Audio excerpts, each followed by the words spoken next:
Awesome. Can everyone hear me okay?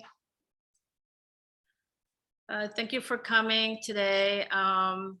And I'm Terry, this is Cydney. And just to give you like a little backstory of how this show came about, I met Cydney last year at Center Program at the beginning of the year. And we were in the cohort and after we did our presentations and she talked about her work, I was really interested in her work and her background as an architect and production designer, and we had like a lot of mutual interests and goals in terms of our practice and the way that we wanted to approach our interest in futurism and science fiction, and so we really clicked, especially with our love for movies. I was really happy to find somebody that was as much as a cinephile as I was, because coming from LA, everybody's a cinephile, but in Chicago, you make jokes about, that contain a movie line and nobody gets it. So it was great to meet her. So then, Alma offered me the solo show, but then she told me that I had the option of bringing in somebody if I wanted to. And immediately I thought of Cydney. I thought it would make for a better show and for me to grow and work in a different way that I was usually used to working. So it was a challenge for me, to bring somebody in. And so thankfully she agreed. So we had about, I don't know, a year and change to put this together. Well, at the same time we were in Center Program. And turns out that she needed a studio space. So I offered her part of my studio because I was going to UIC. So I moved most of my stuff there. So I could check in with her regularly and have, talk about what we wanted to do for the show. So that's what happened. And do you want to say something in terms of us meeting and anything like that? Yeah. The center programs at the Hyde Park Art Center, most of you know that it was great because I had at the time I had a residency where I was working downstairs from where Terry's studio was, and she came to visit me. And that's how we really, at the first time, had that conversation. And she invited me right away to be part of this. And it's really exciting to work collaboratively. And as I was continued to work, it was really interesting how Terry, while she was working towards her MFA, we were working on the same thing simultaneously in some ways. And I think the most of it was about architecture and bringing in architectural elements. So in some ways, it just kind of melded together and became fluent in the way the show came together. So what we wanted to do was just kind of have a conversation and show you the exhibit and talk about the exhibit. And we also encourage anyone, if you have a statement or a question or something to add, just to raise your hand, raise your hand, and you can just talk to us. And you can put in the chat if you're too shy to speak, but you can just interrupt at any moment. What we'll do, we'll just go through the show the way it's set up around the gallery, and just so that you can see it for those of you who haven't seen it yet. And then we'll just have a conversation and feel free to chime in. So, so I came up with the term vague. I mean, I didn't come up with it. I mean, I came up with the title. It's a term that refers to spaces. I'm going to use the L word, which I hate to use, but liminal. And so it refers to spaces outside of society, sort of where people get pushed away, spaces that are abandoned, the outskirts of a city. It can have many different meanings. I'm working with that as a space of possibility. So I really, when I look at Cydney's work, that's what I think about. And that's one thing that we kind of bonded over, that we had many conversations about the film the series Lovecraft Country, and specifically the episode, I don't want to spoil it, but there's an episode where this character named Hippolyta goes into space and becomes what she always wanted to be. And so looking at it from a feminine cosmos, I think that was a mutual thing that we had in mind. So as you can see, you start with the title and then you go and you have some of my pieces and then Cydney's piece in the middle, and then we come around and then we, do you want to show the next slide? Rachel, Yeah, this is can the- we, yeah, that- okay. Oh, I did think we rearranged it. Anyway, it was the other side of, oh yeah, Yeah, you the old just border, missed it, yeah. the one before that. There we Yeah, go. that one. Yeah. So that's more of Cydney's side. So we're kind of having a conversation across the way. And I was really busy with grad school. So I was kind of just waiting to see what Cydney would do and how I could respond. And that's how I did with my materials. She kind of having just a juxtaposition and then sort of like different variations of material. One thing I didn't ask you before is how you came about with this form, like you using this type of collage, thinking about like your production, design background and architecture. Yeah, it was interesting because you just said a conversation. So Terry and I both were like having a call and response kind of idea. So this installation came about as they're actually separate pieces, but then I wanted to bring them together where they became a sort of constellation and mapping.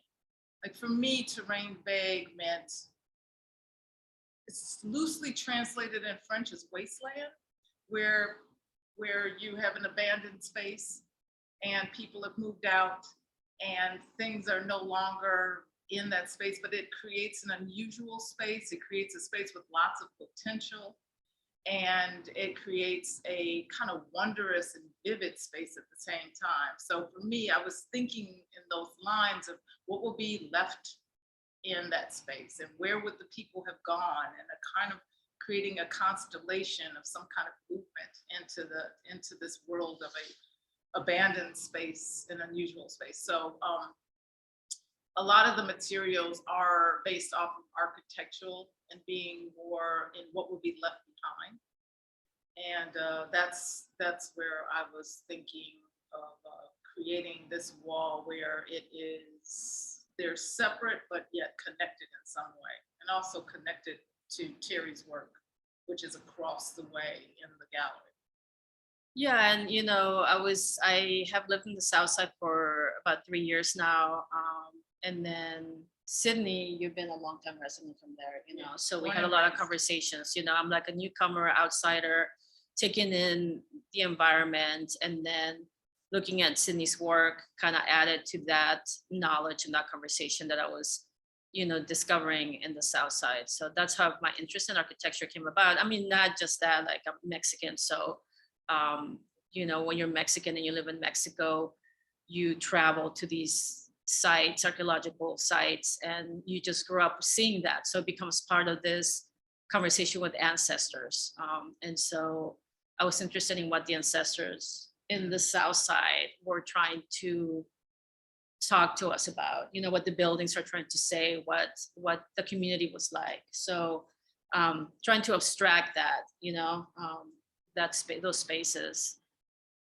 Yeah, because we both like I was born and raised on the South Side of Chicago, and a lot of those buildings, you pass every day, and you just kind of. And for me, I have a degree in architecture, so in Chicago, you just love the architecture. It's like Emerald City downtown, and then as you make your way to other parts of Chicago, especially on the South Side, South and West sides, it becomes terrain vague, just totally unusual spaces where they've just been abandoned and left over. So the conversation and the thought is, what could it be?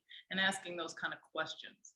And I asked that question with materials. What could it be? What could this plastic bag be? Or how could it be repurposed or evolved into something else that is more useful once it's abandoned? And a lot of times we don't pay attention to it because we're so used to seeing it, and it's in our, it's totally in our environment all the time. We just kind of pass through. So like, how does like ecological thinking or being ecological factor into the materials that you use, and how you approach the materials? I I first asked the question, what could it be? A lot of my work is about environment without hitting you over the head, but understanding that as I'm walking through the city, I'll see, as we all do, plastic bags everywhere, trash everywhere. But then we also see plants and flowers and trees, and we just kind of pass by them and don't really pay any attention to them. So for me, it was like even walking down the street and seeing synthetic hair on the ground, and it looks like it's like a animal of some sort. Yeah. And that conversation that starts to happen around these materials of somebody told me like, oh, it's people who have fights and they've like, torn out their hair, or Yeah. so there's all these conversations around these minuscule materials. So for me, it's like putting that back in the conversation, but also documenting a time that we live in the present, that that we know that we are using these materials. So in the future, it could become obsolete. Who knows? Do you think that you take on this persona of like, because I do that, and I mean, I think that all artists are Yeah. kind of speaking to future generations, sort of like seeing it from the future, and what are the messages that we're bringing, that's one thing that really drew me to your work, was that it just had that quality about it, sort of like these oracles from the future. Yeah. Yes, and that's exactly it. It's also a discovery. It's part of the past, the present, and the future. And that's part of the futurism, I think, that we both have talked about, and also science fiction, because you never know.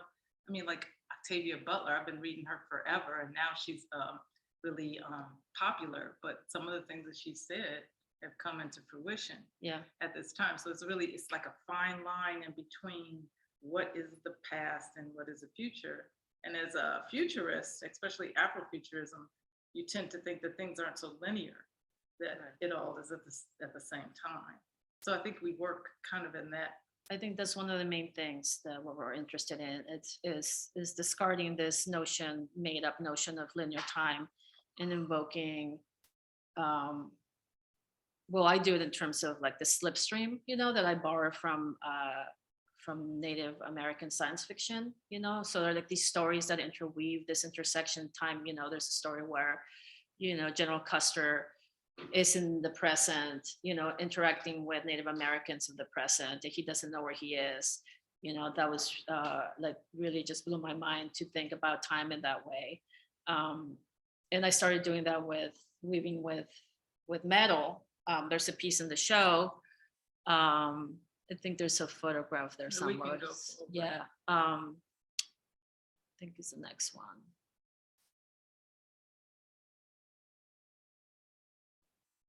And we should talk about your weaving. Yeah, right there on the right. Yeah. So that's made with metal. I started weaving just like everybody else with cloth, because it's just the beauty of it and the pleasure of it, and I mean, to tell you the truth, weaving with metal takes the pleasure out of weaving.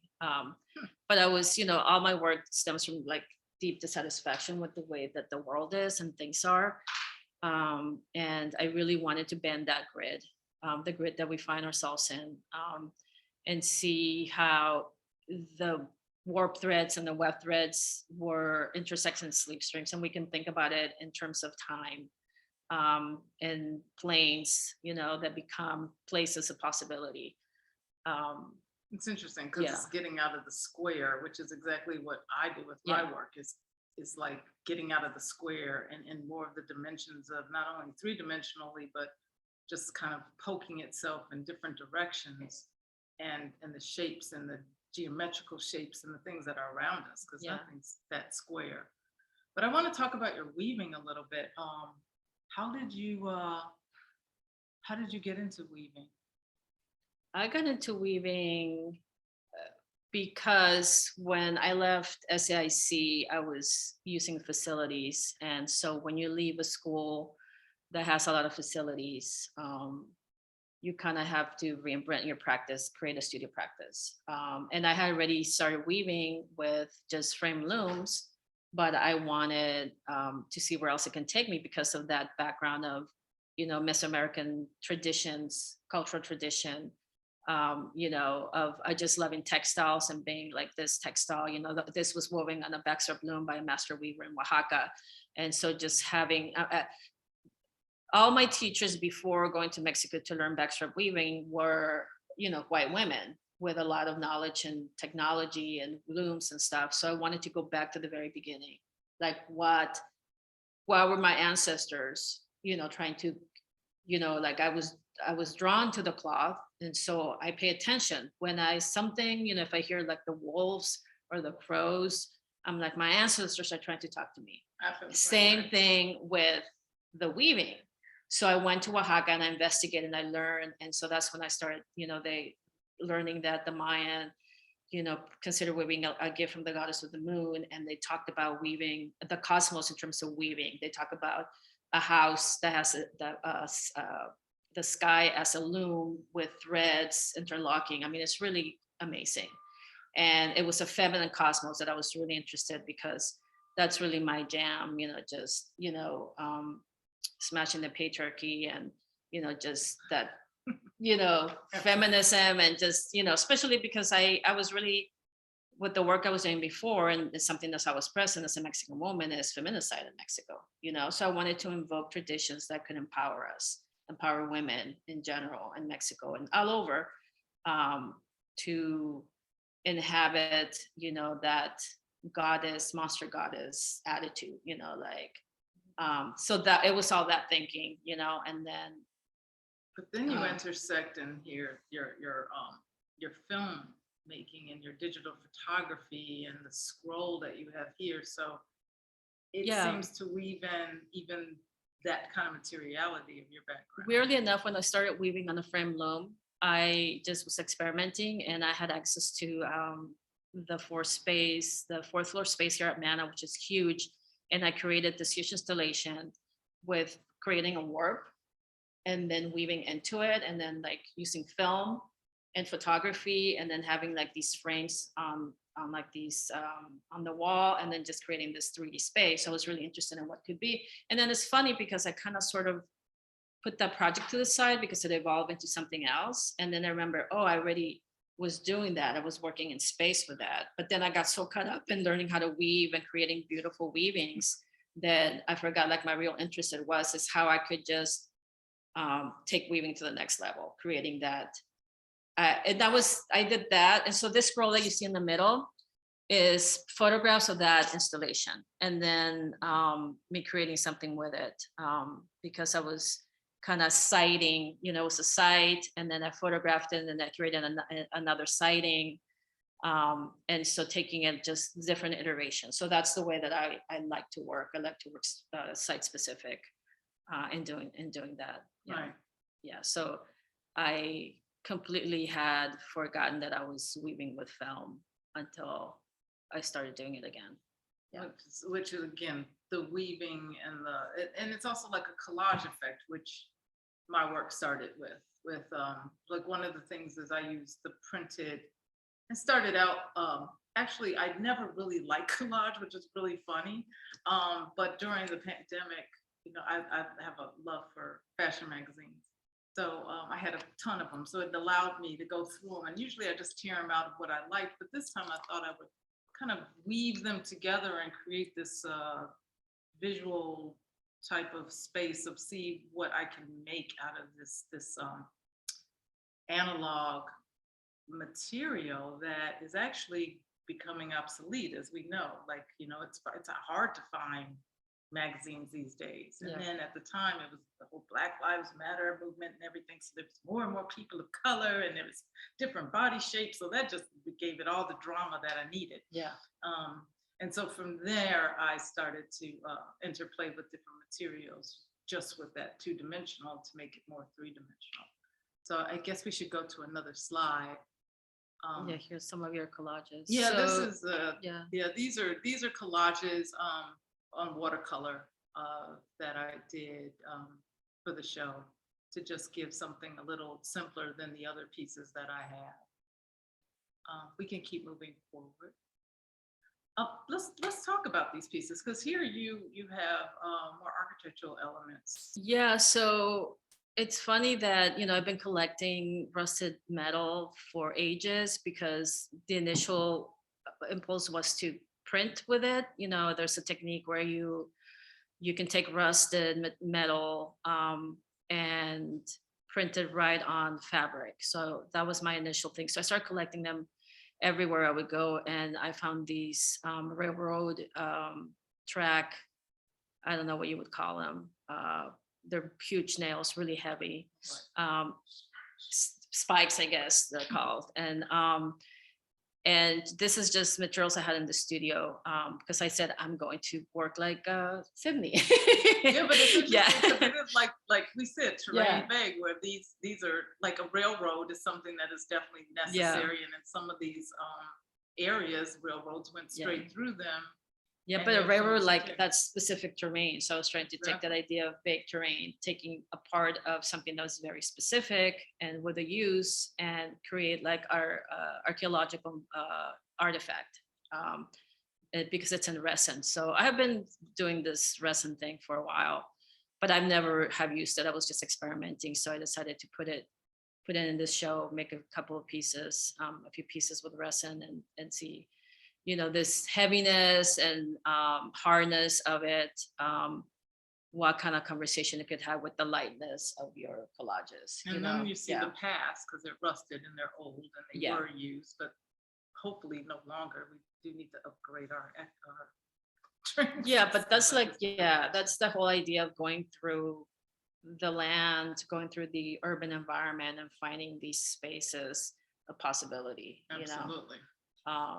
And treating this, like this fantasy of, hey, in 1,000 years, the archaeologists are going to find this object, and they're going to not know anything about it and like make up a story about it. That's like the science fiction, right? If like when we have to start it over, we were having this conversation the other day about this idea of starting over, because that's a very real possibility. I mean, that's a reality. Starting over, like evolving. how are we gonna go again from bacteria into another type of human being?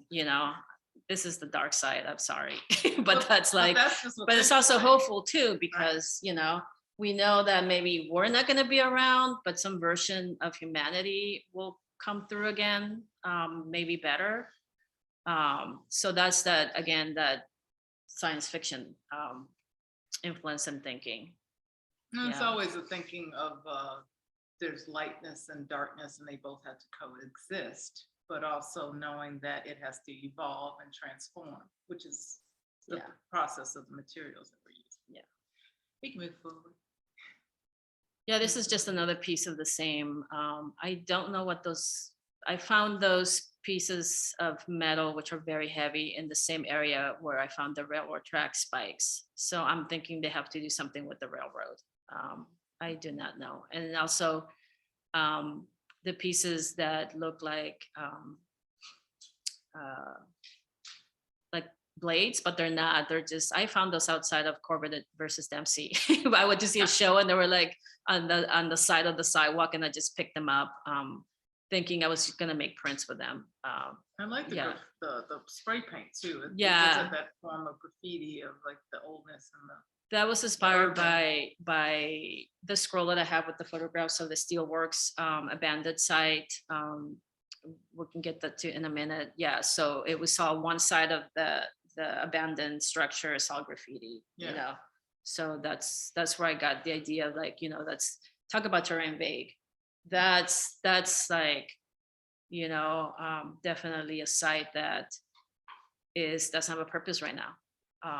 But it used to be a steel factory, and there's a few down south, one, and that's actually, Southeast side. Yeah. So maybe we can go see that piece, the scroll with the 2x4. I think back, right? Yeah, I think it's going backwards. Yeah. The very beginning. That's it. Yeah.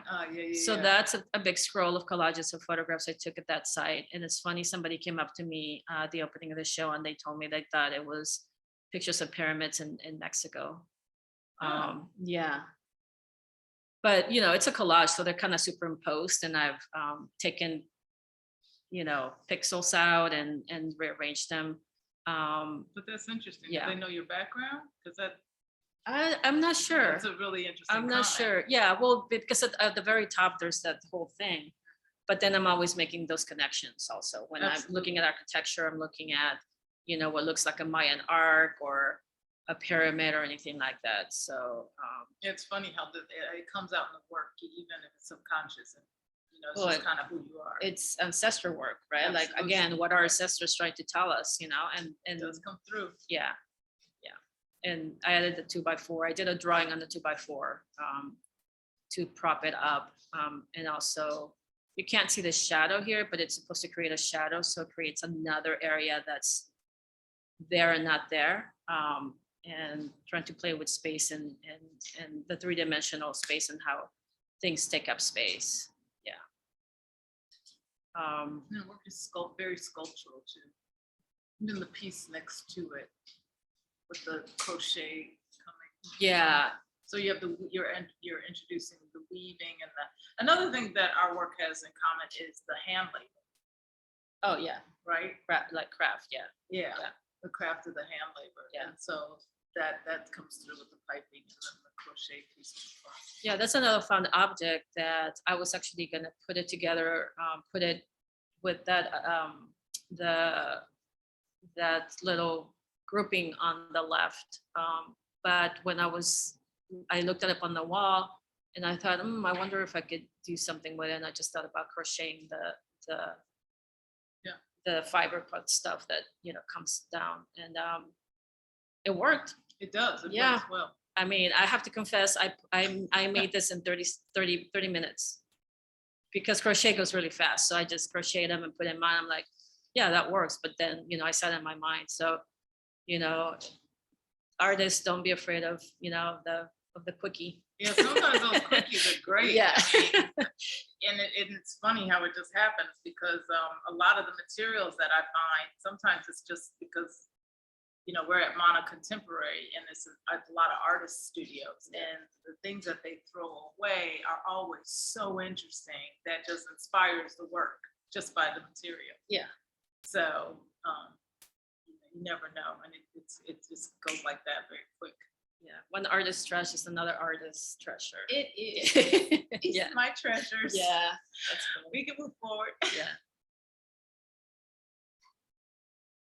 Thank you. Yeah. Oh, look. Yeah. These I did in 2013.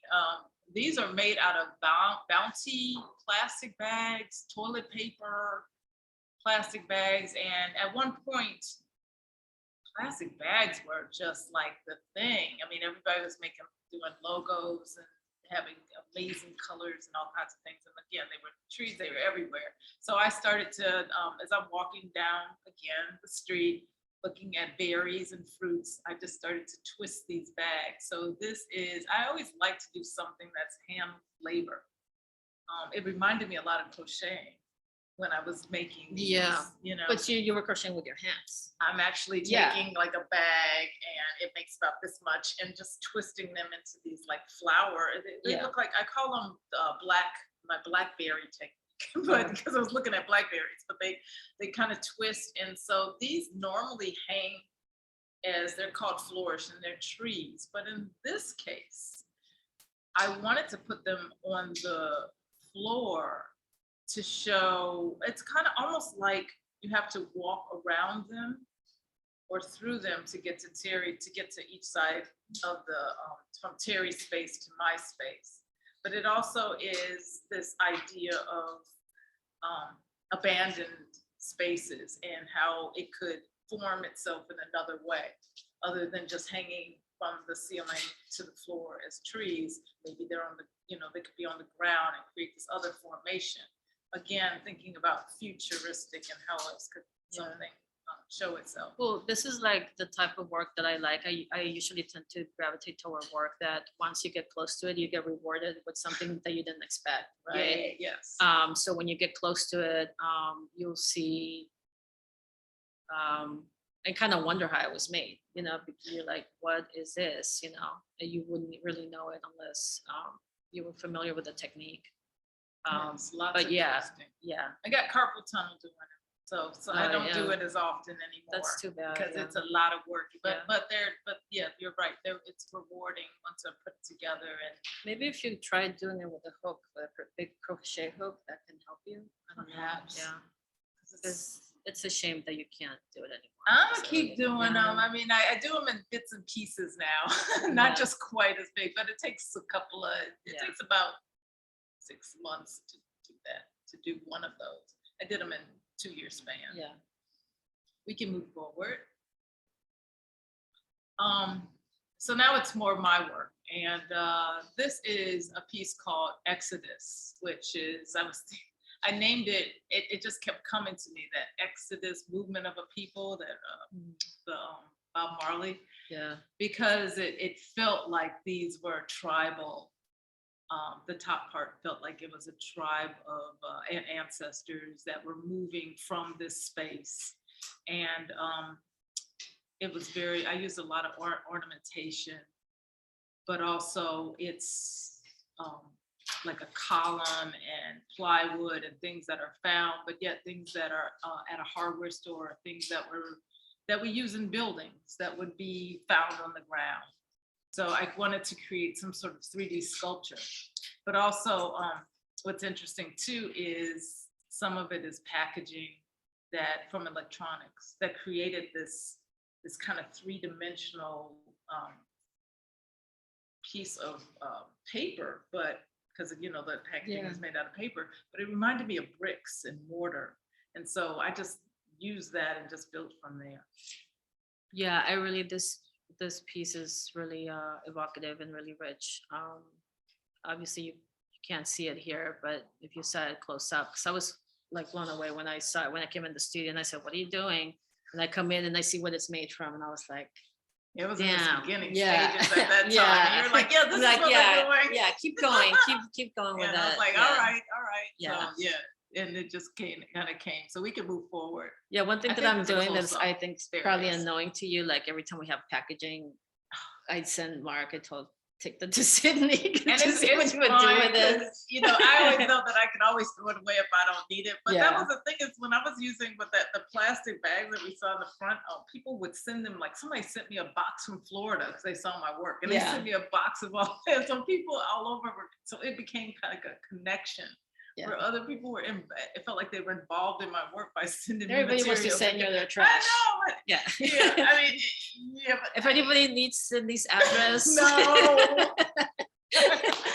I know. I just went down the hallway and found some amazing things that somebody threw away. And actually, what was around those tops are plaster tops that someone threw away, and that's what I used. Yeah, that's what I used to create this kind of constellation. But also, I used yarn because I wanted to like give a little wink or nod to Terry's work with the weavings by using this yarn. Yeah, I was happy when I saw it. So yeah, we were. And then you can't see in this picture, but the skein that she used, she was gonna cut it off, and I said, no, just leave it and like put it against the wall. That. Because That's what it's called, the skein. Yeah. Oh, nice. Yeah.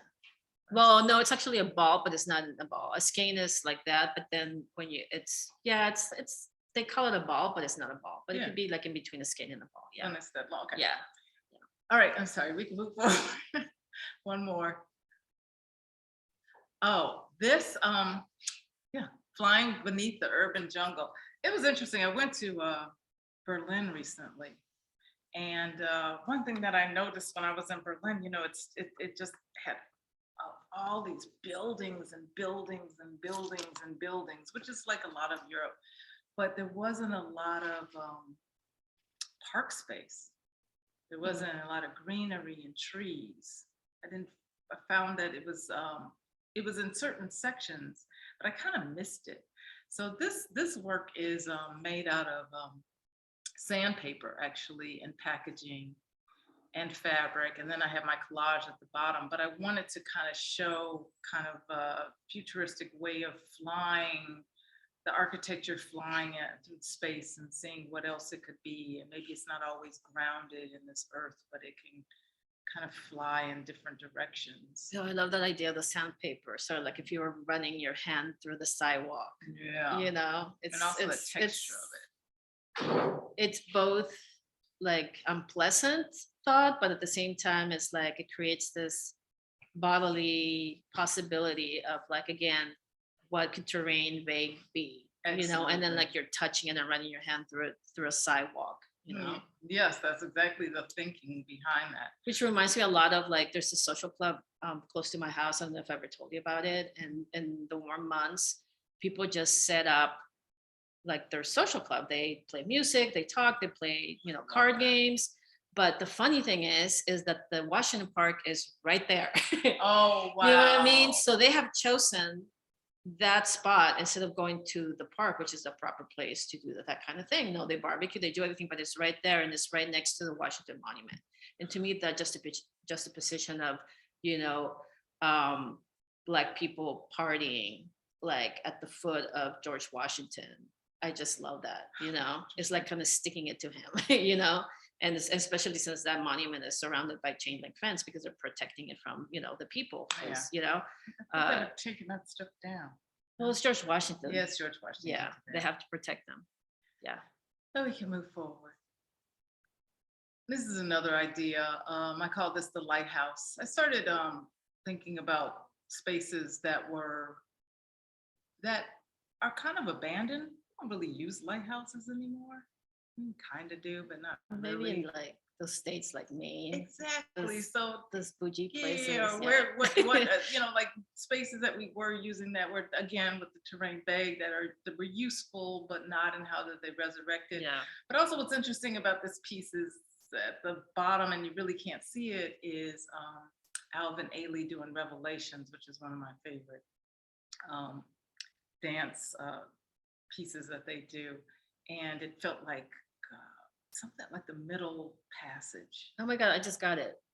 I just got that you did ballet for decades, and I get it now with the figures that you put in. Yeah. Okay. I'm so stupid. I mean, I just made the connection. My background is basically in the arts. Yeah. That's basically it. So we can move forward. Please, let's talk about this. This is one of my favorite pieces in the show, which is a film that you did. Yeah, this film kind of incorporates all the things that I've been talking about. It's very, very, very new. And I created abstractions I did Super 8 footage of several modernist buildings in the South Side, all within, you know, walking distance from my house. Places that when I first moved down in the South Side, I would just do like a, you know, double take, and it's like, wow, what a beautiful building, you know. And then Googling and then finding the histories behind it, you know, like the closed elementary school, you know. This particular image is the GM Bank, which has been traditionally a Black-owned bank for the Black community. And the idea was to give it the Joseph Albers treatment, because Joseph Albers went to Mexico 14 times in about 30 years, and he abstracted, it's called Promised Land as a note to what he said about Mexico. He said, Mexico is the promised land of abstract art. And basically Albers, they love Mexico, him and Annie Albers. And Joseph Albers was looking at the built environment in the Yucatan Peninsula and Oaxaca mainly. He loved those two places more than the other places. And it's already been discovered. So when he left his archive to Yale, they found boxes and boxes of collages that he had done from thousands of pictures that he took. And so he would print only contact sheets, cut them up and glue them, and to make abstraction, to see how he could glean the abstraction. And so when you made those comparisons, so there was a show at the Guggenheim that kind of paired his paintings and drawings, you know, next to the the collages. And so it directly pointed to the influence that Mexico had. So for me, it was like, hey, if I was a time traveler 1,000 years from now, and I went to the South Side or any city, and I encountered these beautiful structures, just like the pyramids and the temples in Mexico are, how would I treat them? What would I do? Like, let's say if I was a modernist painter, right? And so just to glean the beauty from something that is no longer sort of like, again, it becomes, right now it's not to dream big because it's a bank. Right. But if you're abstracting it and it's no longer being used for that, right? Like who knows what's gonna happen in 1,000 years, how this structure, this architecture is gonna look like, how like what knowledge and what kind of thinking can evolve from looking at the way that of the built environment of the past, so I don't know if we can play a little bit of it. Sometimes the internet stalls, maybe towards the end.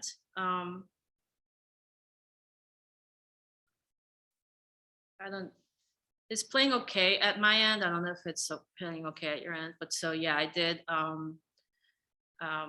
playing around with this, and so abstracting it again to make it a place of possibility. So this no longer is a bank, but just this abstract place where we can dream. And again, I mean, it's also putting into question the idea of, the idealism of modernism. You can't separate modernity from modernism, but the ideals of modernism were very high. I mean, it's like you said, if we go downtown, we see the skyscrapers and we're like oohing and eyeing over the architecture, but you can ooh and ah about architecture in the South Side too. And Absolutely. that was like my deal, is like, look, like this is a way of just me saying, what are ways in which we can look, changing the way that we look at things in order to find beauty and ask questions about the community where these buildings are. Because I know I pass by these buildings all the time, and I'm like, which one is this and that? So that became interesting. For me, it was like Googling these buildings, especially the elementary school. It's amazing, and just knowing that Rahm Emanuel closed it, and then looking at other elementary schools that have been closed, are just these beautiful modernist buildings, and then finding out about how schools in Chicago are weaponized. They're like political weapons. They just open and close them at whim to pay favors, and how the violence of that. And so the building is saying, look at me, like you need to ask questions of your community, like what's going on. So that was the idea behind this project. That all ties in together about asking these questions of empty lots, the condition of buildings, where there's investment, where is divestment, and it's not just a building. Like people care about these buildings, right? Yeah, and there's a lot of histories. So that was like the idea behind this. Yeah, it's great because it also is collaged and weaves into the rest of the show. It was one of my favorite. I just sit there and have conversations in front of it. Yeah. So I think we're done going through the show. If anybody has any questions or comments, thoughts, don't be shy. We know all of you. This is fun though. This is fun going through the show and having conversations about it. Also, I think we're trying to schedule time a day where we're gonna have like be there and just be there for the people that go there and answer questions, and have like a like an artist-led tour. Yeah, it's been great because sometimes when I'm just there, someone will see my work and pop in, and what's really interesting is when you hear the feedback. And when someone is actually articulating all the information that you put into it, that you didn't realize you put into it, and then they can feel it. And like someone said, I felt like I want to go on that platform and go inside of your piece. And it's like a portal inside. I said, yep, that's it, portal. That's a good Yeah. word. You know, you just, you know, it gives you the language to Do you kind of- remember the day of the opening? There was a young woman that came up to us. We were sitting by the piano. Yep. And we wanted to talk about, because her work was similar. She was thinking about the same things. And to me, that was like one of the richest conversations I've had, even the ones that I've had in grad school. I mean, no shade to grad school, but those are like the conversations I want to have. You know what I Absolutely. mean? I don't want to have conversations about, you know, like, what is the work doing? And it's like, what it's going to do is the conversation that we're going to have about it. You know, I want to hear what people have to say, like what the work, like the kind of questions that are being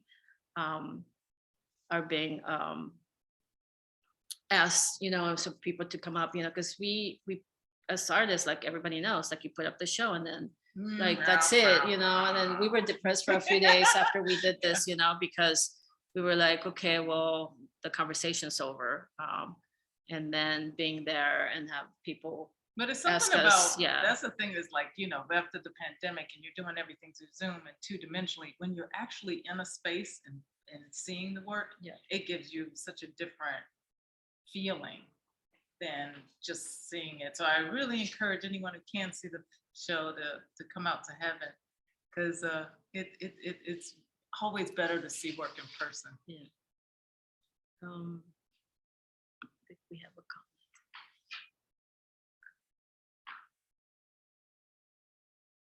How you want to read out loud? Yeah. Yeah, what kind of conversation came up with the show? Well,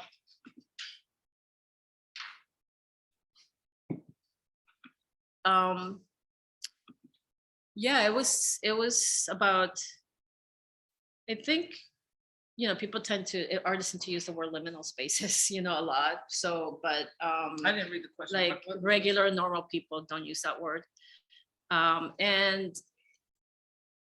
But that's the thing, like how, I mean, let's face it, you know, like we're living in dark times and they're only going to get darker, you know. And I'm like here being like a killjoy always. But we need to find hope and we need to find inspiration and aspirational somewhere. And to me, I found that in weaving and just imagining possibilities. I think traditionally that's what, you know, Native American, Indigenous people, you know, Afrofuturism, you know, that's what it's speaking to, you know, of like we need a way out, and the way out is imagination and thinking like how can we solve the problems through creative thinking and creative conversations. Yeah. Oh, that's a good question. What is our intentions when creating and sharing with our community? It's always a great question, asking how does it work inside of the community? It's Yeah. a difficult one, partially because I just hope the more I show my work and the more it inspires. I'm not quite sure always how it fits into the community, and I know that's really a huge conversation. What do you think? Well, for me, Maybe I I'll need to start. separate like what I do as a maker and then the part of the art, the creative part where how can you help young people be creative? Like that was my thing. That's why I came to Chicago.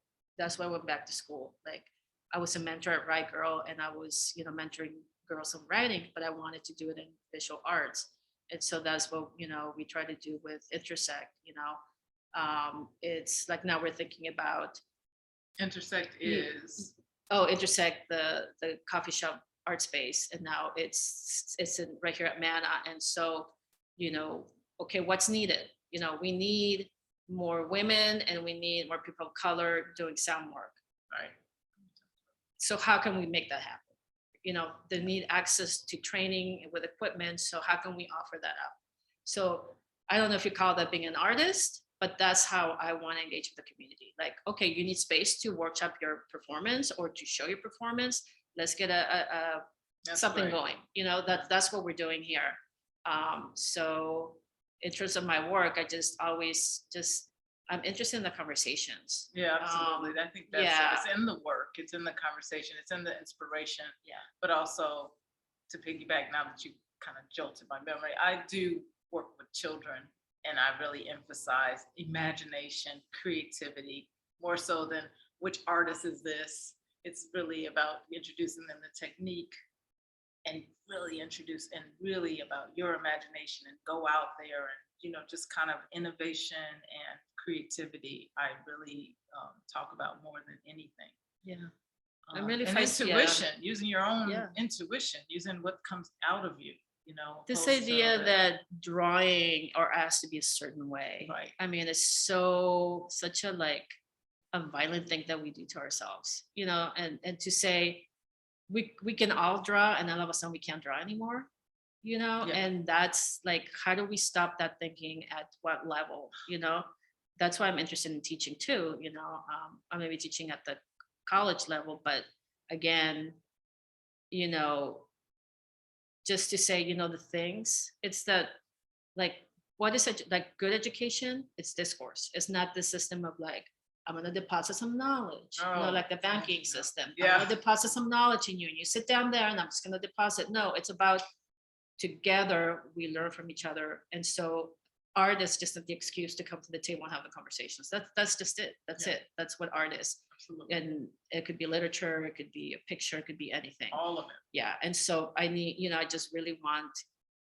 young people to understand that, even not just young people, everybody, we can all change, we can Absolutely. all say, you know what, I don't know it all. I mean, I have learned so much in the past years. I've completely changed, like, it's like a little stubborn, but then I realized, no, I'm surrounded by young people. I'm just gonna let them teach me, and that's what I decided I was gonna do, because I don't know shit. Okay. Let's see. When do you decide there's value? Okay, we're working with found objects. When do you decide there's value that connects with your vision?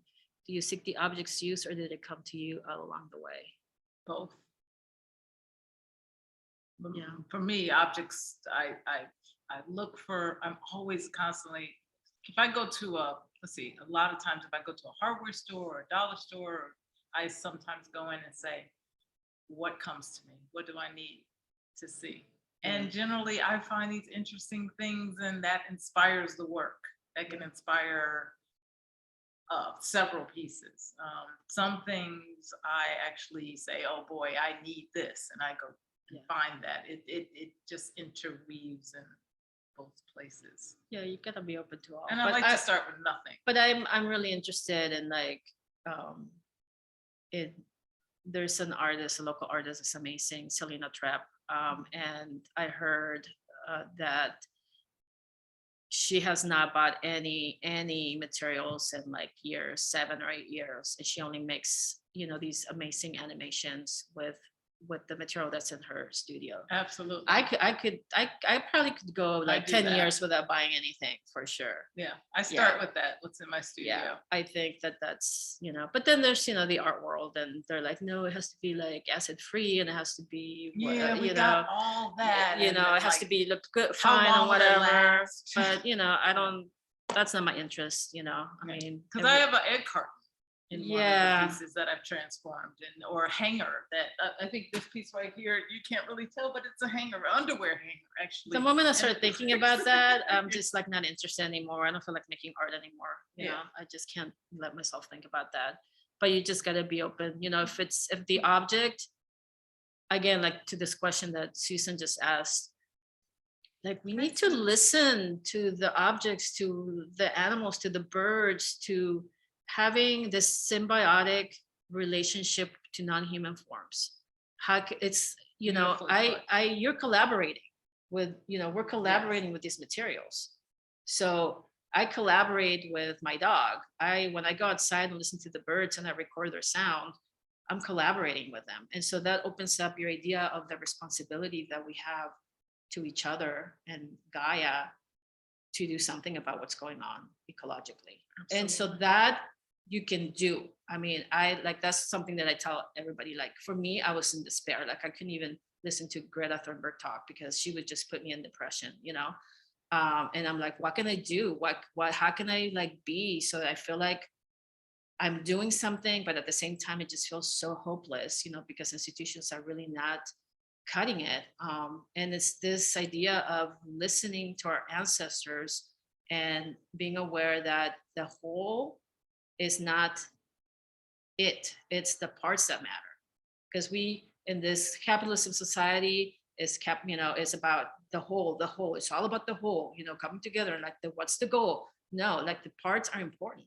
That rock, that bird, that little leaf, everything is important.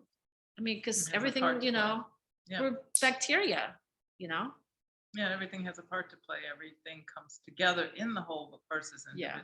Right. So that's why, I just started looking for possibility on everything, every space, everything. So if I look at it and I'm like, oh, should I take it or not on the street? Then I'm like, if you have the doubt, I'm like, what's this piece of metal trying to tell me? Right. Yeah. And I try not to question it. Yeah. If I see it and it says something, then I pick it up and I just know it's necessary to have. Yeah. Try not to question it. Try and get out of the way. That's probably the hardest thing. Yeah.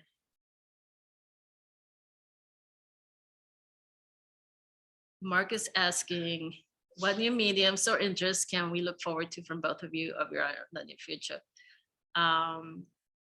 Well, I think we can both agree that it's the 3D space. Actually, that's one thing that was our goal for Senate program and we didn't get to. And so we had conversations about how it was like augmented reality, AR. Yeah. But then it's like, what do you put in it? So you got to make it first. So I've already started in that direction and you're going to go there. Hopefully I can help you with that. I mean, like the conversation is how does technology and actually still being human and the handmade that we do, how does that all weave together so that we still keep our craft and who we are as being human in the future using technology? So introducing more technology. Yeah, I mean, we were talking about this yesterday about how really we do believe that new media and technology are like the future of art making. Yeah. And it's like a dystopian utopian thing. Like we're kind of in a a fork in the road. We can go either way. We can make what we want. We have choices. Yeah. I mean, we are makers and we want to make things. So, but yeah. That's I think we got to wrap up. What time is it? Oh, it's after. Thank you, everybody. Anybody? Yeah, I just want to make a quick comment. Yes, please. First of all, thank you, Cydney and Teresa for this, because something very funny happens to me since running this space. I feel like the exhibitions are always talking to me. So thinking about what you're saying, listen to what your ancestors are telling you. I'm also really thinking about the correlation between your work and this idea that we're working on as far as spatial reclamation, specifically for BIPOC. So thinking about this building and how it's housed the arts for so many years, and this collective memory that has built up on the space that is a message that's coming to us, save this, it's saying to me, save this building. I'm like, okay, here we go. Yeah. But specifically looking at your piece with the constellation, I was just thinking about like my journey making this project happen and like the correlations that I was making between all of these things of the creative economy and a trust that would hold a building indefinitely, but really thinking about refuturing through that, through this like master plan of being really creative in a very exploitive environment of capitalism, right? Trying to make these connections between all of these things that exist that we can reimagine something outside of what we currently are in, right?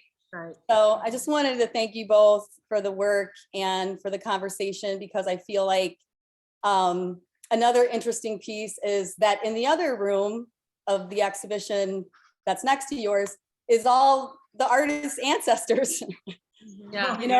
So there's like this really wonderful thing that happens here at Heaven Gallery where the shows are always in conversation in some very unique way, and it's all random, but somehow it's not, right?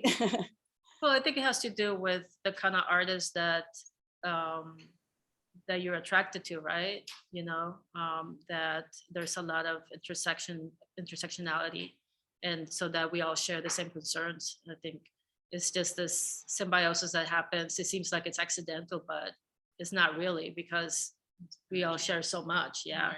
And thank you, and Yes, thank you. and Francine for all your help and letting us do the show at Heaven. Yes, It's been wonderful. And thank you, Terry, for inviting me. Yeah. I'm excited. Thank you for saying So yes. much fun. She thought I was kidding when I I did. went. I was like, yeah. Okay, Yeah. we'll see. Yeah, It was been great. yeah. I don't ever want to have a solo show again. I hope that I can always extend that invitation to another artist. Yeah, always bring someone along. It's Yeah. a good way of thinking about Yeah, things. it's more One interesting. way or the Yeah. other. It Yeah. is more interesting. So Well, thank we're you, open everybody. today, so if anybody wants to see the show, we're here today till 6 and tomorrow 1 to 5. So stop by. Yes, please do. Thank you all Thank for you. coming. Yeah, thank y'all. Have a good Thank you Saturday. all. Thank you. Thank you. Bye.